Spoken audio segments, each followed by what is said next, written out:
But man, we're giving Jesus praise because I'm telling you, if you've been with us over the last few weeks, hopefully it's your first time. We love you if it's your first time. But if you've been with us over the last few weeks, you couldn't find anywhere to sit. And so we've been leading up, and really we've been praying about this for about 6 months and meeting and talking and beating a dead horse. Me and some of my buddies that are in the room, like, we love to beat a dead horse. Like, the deader it is, the more we beat it, you know. And so we've been wrestling with this and believing that it was needed and that we're going to reach more people because that's what this thing's all about, amen? Listen, if you're not here, if you don't know Jesus, you're here for a very specific reason, and that's to be introduced to him. And if you do know Jesus, you're here to help more people meet him. Amen? That's our entire purpose. We're not here for ourselves. This thing isn't about us and what we can get. So today we're celebrating Jesus and all that he has done. I'm telling you, if you were with us like November, December of 2017, whoo, that was a scary time in my life. I'm not going to lie. I thought I missed God. I did. I thought I missed him real bad because it was like me and like 20 of you. I know I can point out everybody that was in the room with me too, you know. And so we're excited about all that God has done. We're entering a brand new series. And we're going to be studying. I got to give a shout out to Mark Batterson. He's a pastor in Washington, D.C. And some things that he wrote really fueled this series. And I've been soaking in it and sitting in it, and I love it. But there are 34 recorded miracles in the New Testament that Jesus performs. But there's 7 recorded in the book of John. And so we're going to be looking at the 7 miracles recorded in the book of John. And the thing that sets the recorded miracles in the book of John apart is that many of them are almost private in nature. They're intimate miracles. That some of them were performed for many, but many of them were performed for just a person or 2 people in a small group in a small setting. And I love the intimacy of the miracles recorded in the book of John. Now listen, I'm not naive to the fact that I said miracles and some of you like shrieked up in your chair. You're like, why are we talking about miracles in church today? And it's because I have miracle water for sale in the lobby immediately following service. It's $25 a bottle. Okay, they're little bottles too. It came out of the tap, but don't worry, God blessed it. It's miracle water. You know what I'm saying? That's not why, all right? We're not going to sell you anything. We're not going to tell you great big lies. And if I'm being really honest, there's no one in this room, in this building, more skeptical than me about maybe false teaching or like, kind of stuff. You know what I'm saying? Take my jacket off and throw it at you kind of a deal. Those kinds of things. Somebody get out the modesty blankets, you know. 4 of you know what I'm talking about. The rest of you have no idea. No clue. That's all right. That's probably good for you. It's all right. We love you. There's nobody more skeptical of all of that than my wife and Bridget. Nobody's more willing to call out a preacher than those 2. I'm just going to tell you. So if I get up here and start trying to sell you miracle water, they'll call me out. But here's the truth. What happens in so many of our lives is we pull the miracle parts out of the Bible and we quit believing in all of that. We quit believing in the truth. And listen, I've prayed for many miracles in my life that didn't come to pass, and I've been disappointed. Didn't understand it. Still don't, if I'm being really truthful with you. It's not as though every single, it's like everything works out in my life either. It doesn't. But it doesn't mean that we have this opportunity to quit believing. You know, Thomas Jefferson, he had a Bible. And Thomas Jefferson was a free thinker, if you will. And he was very, very, very, very, very logical in nature. And so he created this Bible where he went in and he cut out all of the miracles. And all that was left in this Bible, the Jefferson Bible, was all of the text excluding all of the miracles of the New Testament. And for many of us, we don't literally go with scissors and cut out the miracles in our Bible, but we live with that kind of faith. And what happens is when you remove the miracles of Jesus, you've neutered the gospel. You've watered it down to the point that it doesn't have the same meaning or the same context or the same power. And the truth is, everyone says, how do you reach your generation? How do you reach the generations below? My generation isn't interested in a neutered gospel, period. We sat through enough church that was just ordinary, everyday meetings, right? Where we sang 3 hymns and the preacher got up and he spoke for 7 minutes about absolutely nothing, talked about 3 current affairs, told us we were going to hell, and away we went. We're looking for something more, something bigger than ourselves, something more meaningful, rich, deep relationship. You know, miracles happen all around us every day. Probably about a year ago, maybe two, Collier, he got a big Lego set for Christmas. And it's only my in-laws that would buy him such a satanic toy. He was 4. You know what I'm saying? Like, he knows how to put Legos together. He doesn't have a clue. So what happens is Dad has to sit down, and this is like one of those big Legos. You know what I'm talking about? Like, not like the kitty, like the big blocks. This is the little bitty intricate Legos, the real tiny ones, and 87 steps, and you stepped on 14 of them and said curse words in your home as you're supposed to be pastoring your kids, you know. All those things that come about from Legos. And we finish over the course of like days and weeks and months of agony because you're trying to let them help and learn, but what you really want to say is just move and I'll make it look like the box, all right? You go to sleep, you wake up, you got a pirate ship. Got you, buddy. But you're working with them and you're trying to be a good dad, and we finish. And he says, it's a miracle. And I thought, son, you don't know what a miracle is. It's a miracle I didn't whoop your backside during the course of this process is the only miracle that happened. But it challenges you, right? Your kids, they tell you that raising kids is proving ground for ministry. And the reason is that your kids' faith will challenge your faith in all things. Like, they will believe bigger and bolder. Like, my kids love to pray with me. They don't have a clue what they're praying. Like this morning, Ben just like followed me around over here. He's a pace prayer like me. Like I'm a not that y'all are surprised because I preach that way too, but I pace when I pray. It's just, I'll just beat a path in the carpet, and Ben has it too. But we wake up as adults one day and it's like miracles and logic don't line up together, so the miracles just can't be.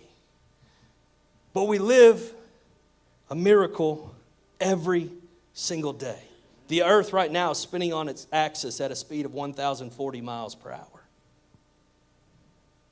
We're speeding through space with an average velocity of 67,108 miles per hour. That's 87 times faster than the speed of sound.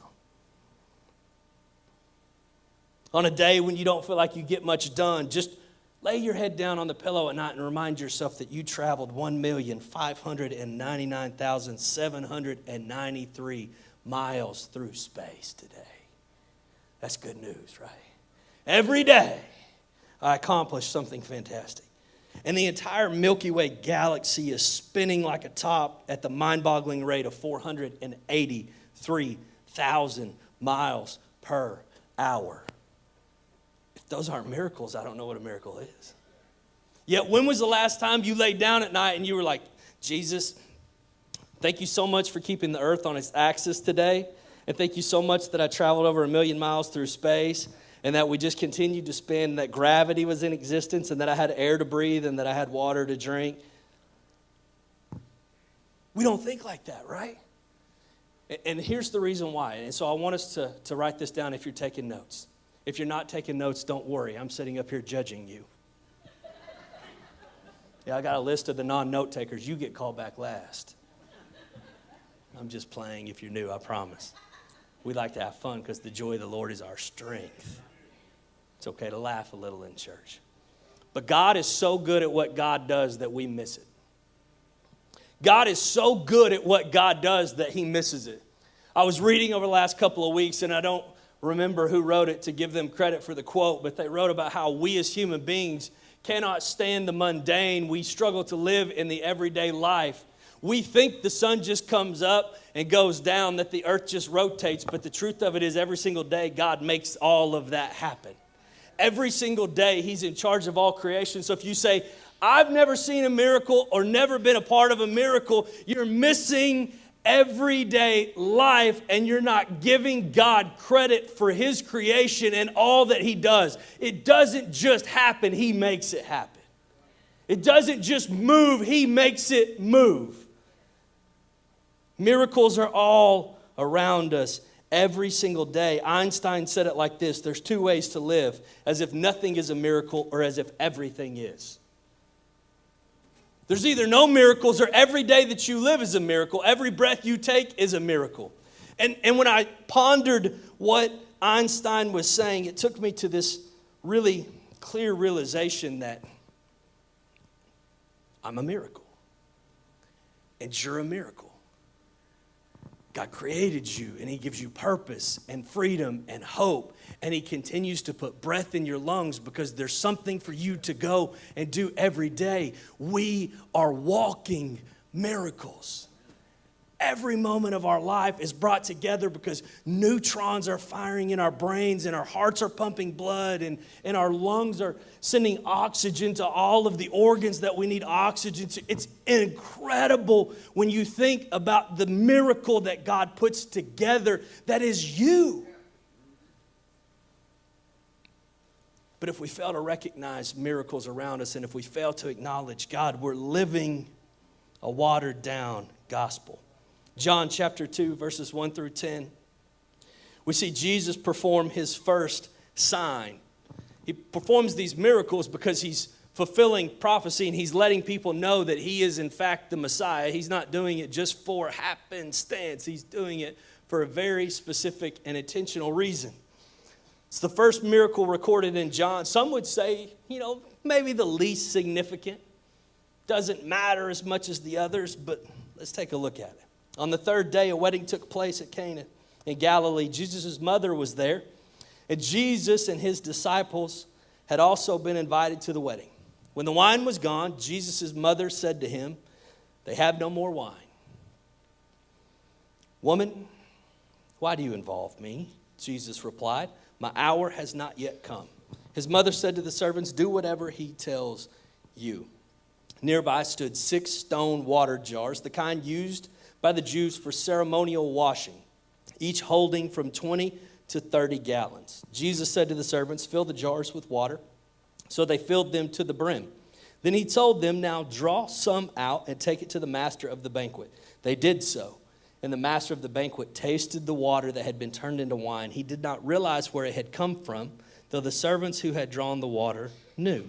Then he called the bridegroom aside and said, "Everyone brings out the choice wine first, and then the cheaper wine after the guests have had too much to drink. But you have saved the best till now." I want us to understand this, and I said it Wednesday. I'm just too excited. If you missed Wednesday, you missed God. Just going to tell you right now. But we receive miracles not by seeking miracles, but by seeking the miracle maker. When you need something in your life, the way that you get it isn't by chasing the something. It's by chasing the one that can give it to you. So often we distort miracles, and it's like, this guy, go to this guy. I don't have any power. Can I just make that really, really clear to you guys? Like, I don't have the tools. Jesus does. And so if you come to church and you're seeking miracles, but you're not seeking Jesus, you're going to miss all the miracles. If you go out and you're looking in all of the other places of the world but not Jesus, you're not going to find any miracles. Miracles are found in an intimate and real, meaningful relationship with a very real Jesus. That's where we find our miracles. For nearly 30 years up to this point, Jesus had lived in relative obscurity. He was known as a carpenter, not as a miracle maker. The book of Luke gives us one reference to Jesus as a child because he missed the bus. He missed his ride. He was too busy whooping up on the religious folks out in the synagogue in Jerusalem, and he missed his ride home, and his mama forgot him. It's the only insight we have into the life of Jesus up until this point. And he comes onto the scene just as a carpenter, a guy that made tables and chairs and lived an everyday, seemingly ordinary life. I wonder when Jesus first woke up and was like, "I have miracle working power." You wonder, did he discover it like a superhero in the movies, comes about theirs, and then he kept it hid for all of this time? Why is it now? Why is it in this moment? Why is it turning water into wine? And I think the reason that it's now in this moment is because his mom yelled at him. Moms make us do a lot of stuff. And she says, "Jesus, they don't have any wine." A few weeks ago, I had Caleb Salisbury and Trent up here, and I gave them a life lesson, which is that your mother will never quit bossing you. It shifts from a direct command to a passive-aggressive question, which is exactly what we see Mary throw at Jesus here. It just shifts. Instead of saying, "Jesus, get them some more wine," she says, "Jesus, they're out." And he's like, "What's that got to do with me?" I wasn't in charge of the wine today. That wasn't my job. But Mary knew where to look. She knew to look to the miracle maker, not for the miracle. All she did was pass it to Jesus and say, you do you. You be you. You handle you. And what she did may not be, or what she said may not be as significant as what she didn't say. I love how simply she puts it to him. Jesus, they're out of wine. Jesus, they're out of wine. And what I want us to understand is that if we're seeking miracles, all we have to do is seek the miracle maker. And trust is often determined by word count.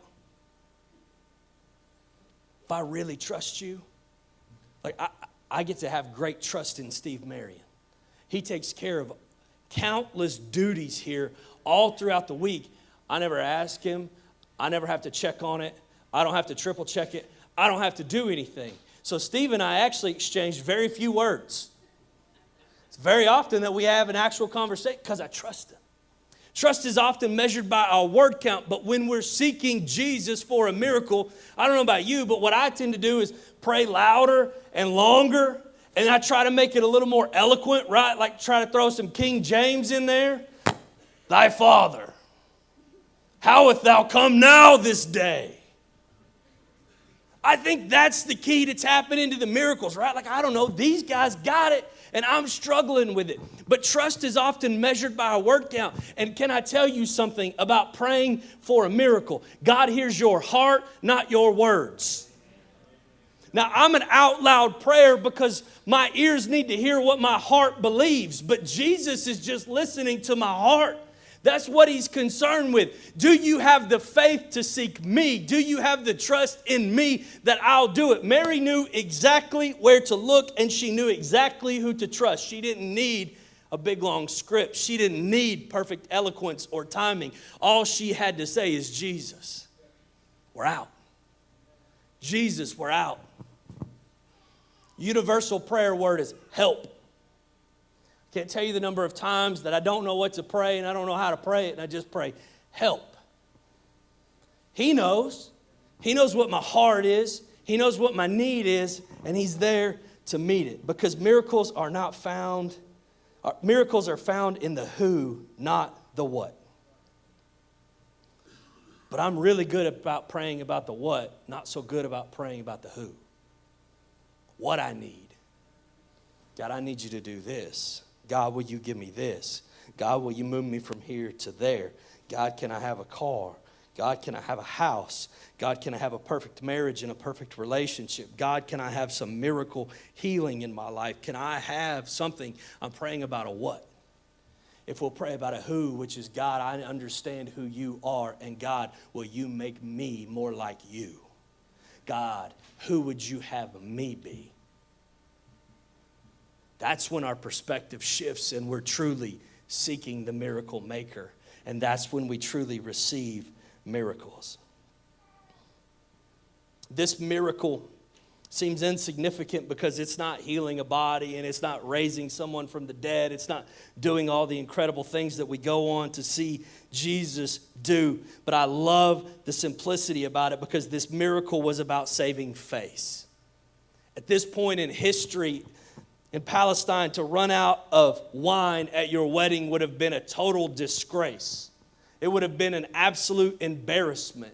Not to mention just the pressures of a wedding day in general, right? They're supposed to be perfect and everything's supposed to be together. I can see the bride beginning to squirm in her seat as she understands that they're out of wine. And I can see all of the people in charge of the wine beginning to look for their exit. Because they don't want to be the one blamed. They don't want to be the one pointed to. I love the fact that it's about saving face because we talk about miracles from the perspective of nothing is too big for God. But the same is true about things that are small. Nothing's too small. He cares about the details of your life. He cares about the fact that you ran out of wine at your wedding. He cares about those moments and what's going on in your life. I can see the bride looking at the groom and just saying, you've got one job. and you screwed it up. You ever been to a wedding where you see a bride blame a groom for something? I have. May or may not have been my own. The bride's mad because she's at the wedding for the wedding. And then the groom gets mad because he's at the wedding for the after party, if you know what I'm saying. And he's beginning to wonder, is all this going to work out the way that I planned? Nothing's too big, yet nothing's too small. He can spin the earth on an axis, and he can provide for you the simplest of needs. He can save face in your life. Faith to see miracles sometimes takes a nudge. It sometimes takes a nudge because the closer you are to a situation, the more difficult it is to see miracles in your own life. I remember when Kristen went in to give birth to Collier.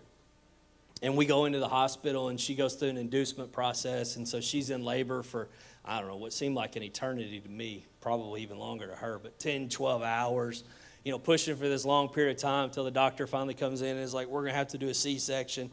And so you go in the C-section room, and see, I'm super type A, and I like to be in control. So I don't like the C-section room because I'm not in charge in there. I tried to be, but they didn't let me. I don't know why. I felt pretty qualified myself. And you're in this room, and like I'm in a panic, and my wife has had an epidural and whatever else they juice her with, and she won't quit chattering, which is making me more nervous because I'm like trying to pray. It's like, woman, if you would shut your mouth, I could get some prayers up to Jesus, but I'm so busy listening to you, I don't know what to do. Jesus, could you help me in this moment? The baby comes out, and everything goes fine, and she's back in recovery, and we get settled in the room, and the first people come in, and what people tend to say when they see you, it's like, well, just what a little miracle. If you're the one that was just in labor for 12 hours and you pushed for 2 or 3 and you had your stomach and your intestines move and cut open to rip that dude out of you, it doesn't feel like quite as much of a miracle. You're too close to the situation to see the miracles that God's performing in your life. That happens to us all the time.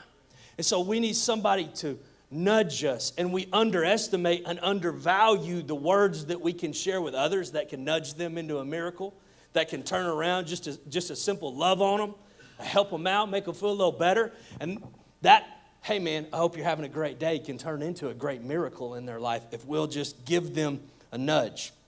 But there's 2 nudges that I see in this. Number 1 is Mary nudges Jesus. Mama Bear's on the prowl. She's like, fix it, son. They're out of wine. You think about that, and scholars debate it. There's a lot of theories as to why Jesus may have been hesitant or why this was the first moment or what was going on. But I love what Mark Batterson said, and he said this way. His belief is that Jesus knew that this was going to start the clock to Calvary. This is going to be the beginning. He knows what the timeline's going to be after this point. It speaks to the humanity of Jesus, which is the greatest gift we've ever been given other than grace, is the humanity of Jesus, that he literally walked and understood and wrestled and thought about and was frustrated and irritated. He dealt with all of the same things that we deal with. Do I want to start the clock now because I know what the end's going to be? Am I sure that I want to begin the countdown because I know what's going to happen? One of my great pet peeves in life is when you have to beg somebody to take your money. Like you're shopping at a place with salespeople and they're nowhere to be found. And it's like, all I need is a 9.5 and those 17 pair of Nikes. It's not a huge ask, right? You should have it in all 17 pair because I got a shoe problem. And you're there, and there's no one to be found, and you're like, look, I got money, burning a hole in my pocket, and I want me some sneakers, and where are you? Where are you? Where are you? Where are you? Don't make me beg you to take my money. If I'm going to give it to you, be there and available. That's how Jesus feels about us a lot. He said, quit begging me to take your problem. Quit begging me to help you. He's waiting for the ask from so many of us. Just ask. I can just picture Jesus sitting in heaven, and he's like, if you would just hurry up and ask, I would hurry up and fulfill. If you would just hurry up and tell me. But for so many of us in the room, like your dog knows before Jesus does. Like Jesus obviously knows, but my point is you talk to your dog before you talk to Jesus. You share it with everybody else around you, but not him. And he's the only one that can actually fix it, that can actually do something about it. The second nudge is Jesus nudges the guys to fill the stone jars. Now it says that there's 6 of them. They're up to 30 gallons apiece. Last time I checked, water weighs about 8 pounds a gallon. That's 304 pounds of water. That's a lot of work. This isn't an easy task. Archaeologically, they found these stone jars in this same region, and it appears that they were cut from a solid piece of stone, so the jar in and of itself would have weighed a ton. And then they're going to fill it up with all of this water. And if I'm one of the servants, all I could think is, Jesus, we're out of wine, not water. Why are you asking me to get this? Jesus has to nudge them to go get the water. Now, water is one of the simplest resources on the face of the planet. Molecularly, it's just, 2 parts hydrogen, 1 part oxygen?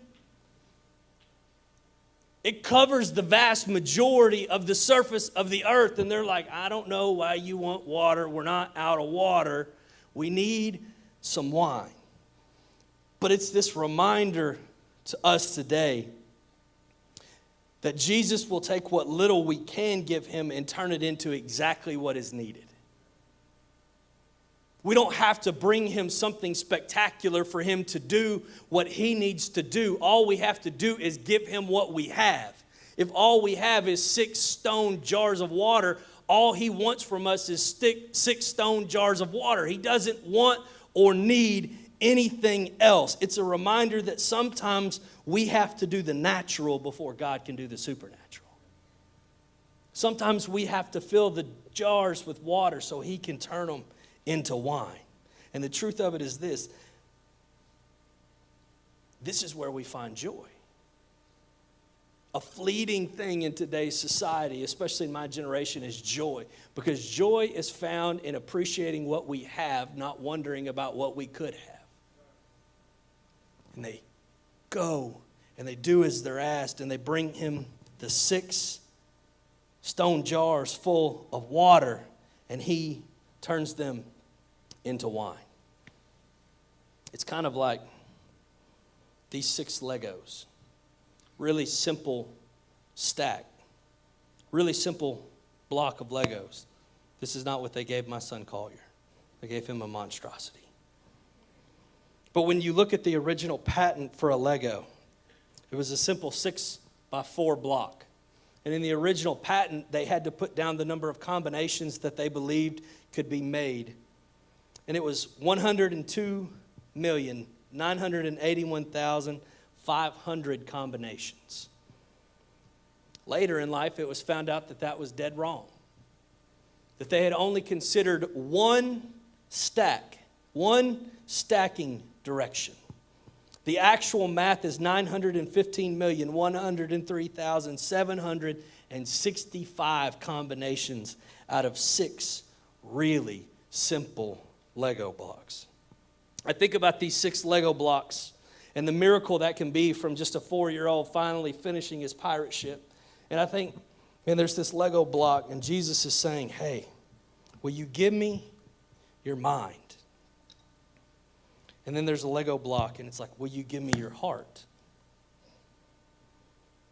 Okay. Will you give me your body? All right, Jesus, I'm with you right now. Will you give me your time?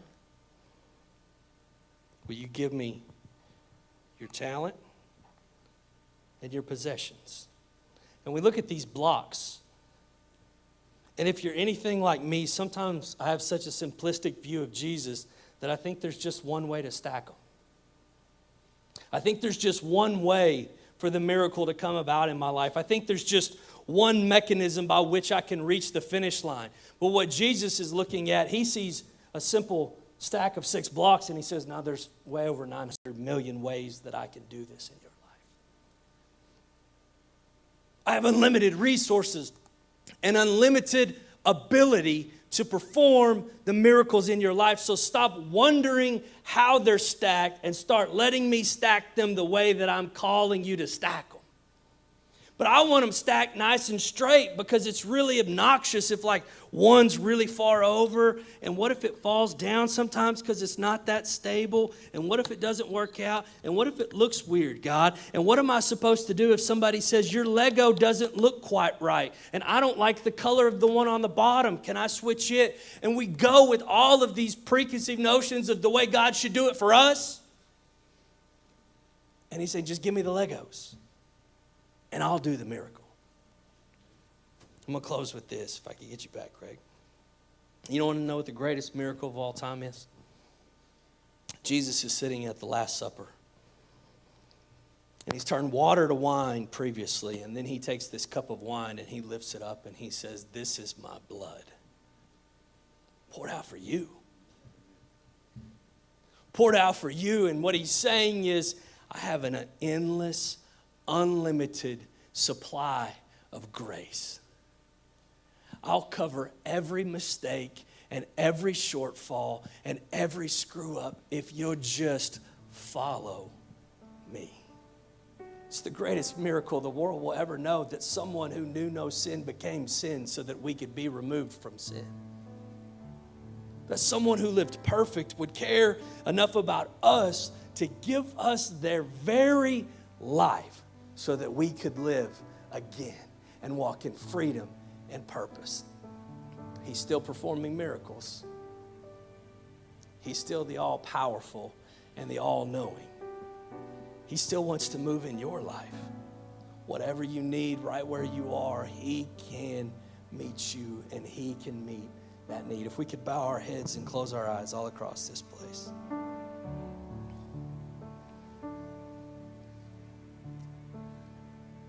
As we just sit and reflect, I just want to say there's this misconception that grace is a one-time trip. I get to go back to Jesus as much and as often as I want.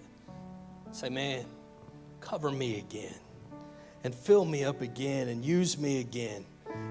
And can I tell you that when you fixate on your sin, instead of your forgiveness, it's easy to forget that you're the apple of God's eye, that you're chosen and set apart, that he's given you a name and a destiny and a purpose and a dream, that he wants to continue to move in your life if you'll just follow him. If there's anybody in this room that would say, I just don't know Jesus. Not like you're talking about Jacob. I don't know the miracle maker. I don't have a personal relationship with him. I don't know who to follow when I need something in my life so he can do it. But I want to know him today. So we're not going to call you out. We're not going to embarrass you. If you would just slip a hand up right where you are, we're going to say a simple prayer with you. If you'd say, I don't know Jesus. And if there's anybody in this room that would just say, Jacob, there's some things in my life I need God to intervene in. I've got some needs that are bigger than my ability, and I need some supernatural power. Would you just slip your hand up right where you are? Dear Heavenly Father, God, we give you praise and we give you honor and we give you glory. God, we trust in you. God, we know who you are. We know that you're still the miracle maker, that you're still the one moving, that all authority rests in the palm of your hand.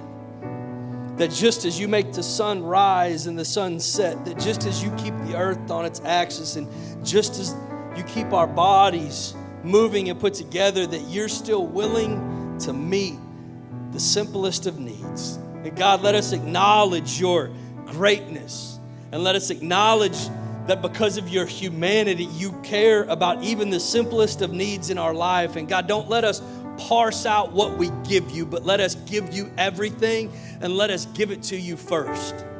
God, every need we lift up. God, every miracle that we're seeking. We're just going to ask that we would become more like you, because when we follow you close enough and long enough, miracles will happen in our midst. God, we thank you for this day. God, this is a celebration of you, of your goodness, of your vision, of your desire to see broken and lost people brought together in community, that you embrace us and that you love us and that you give us an unlimited supply of your grace. We lift you up and we give you praise for all things. And everybody said, amen. Hey, come on, guys. Can we give the Lord some praise for his message this morning? Guys, I'll tell you what, I'm challenged this week to recognize miracles that are all around me and also to seek the Lord. Amen. Amen. A couple things real quick before we leave. First of all, if you are here this morning and you're a visitor with us, thank you guys so much for being here, for being a part of our 2-year celebration. We welcome them today. Come on, guys.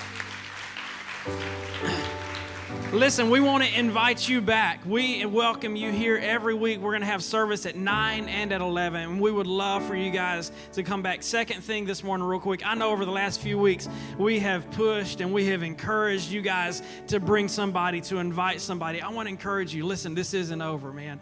Next week, this week, as you're out and you're around your friends at work and stuff, invite somebody, bring them back to church with you. Look, we've got room now, right?